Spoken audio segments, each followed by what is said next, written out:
大家好，欢迎来到小马在北京的特别节目中文版。Oh, this you crazy mother.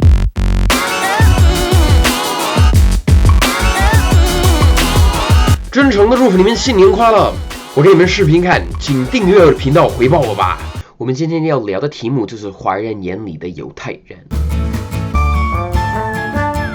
首先陈述一下事实，在历史上，除了宋朝的首都开封之外，中国犹太人的人口相当稀少，所以大多数的中国人对犹太教和犹太人没有深刻的理解。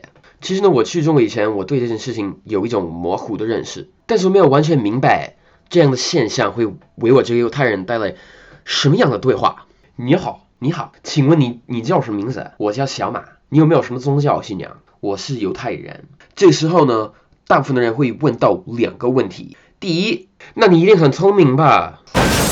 在美国你这么说马上就会被砍了，因为美国人对民族与宗教的问题是十分敏感的。不可否认的是，犹太人在世界舞台上的成就不少，包括爱因斯坦、小扎、马克思、柏拉特、小马。但是这并不意味着所有的犹太人都是天才哈。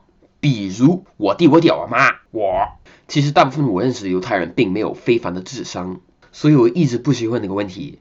但是最让我烦恼的是第二个问题，那你信不信耶稣啊？什么啦？我一直搞不明白这个谬论是哪来的。虽然很容易把它归于中国人对犹太人不熟悉，可是我觉得它却来自于对西方宗教根本性的误解。你告诉华人你是犹太人的时候，他们好像觉得当做犹太人就像是属于我国55个少数民族的其中的某一个。耶稣好像也是犹太人，是西方宗教里面很重要的人物，所以你也信耶稣吧？实际上犹太教像佛教一样只是个宗教而已，你属于任何一个民族也可以信犹太教。恰好信犹太教的人不认为耶稣是神。让人疑惑的是，犹太人也是一个独特的民族，但是犹太人可以不信犹太教。在中国最类似的例子就是中国民间信仰，比如祖先崇拜，这个跟汉族是密不可分的。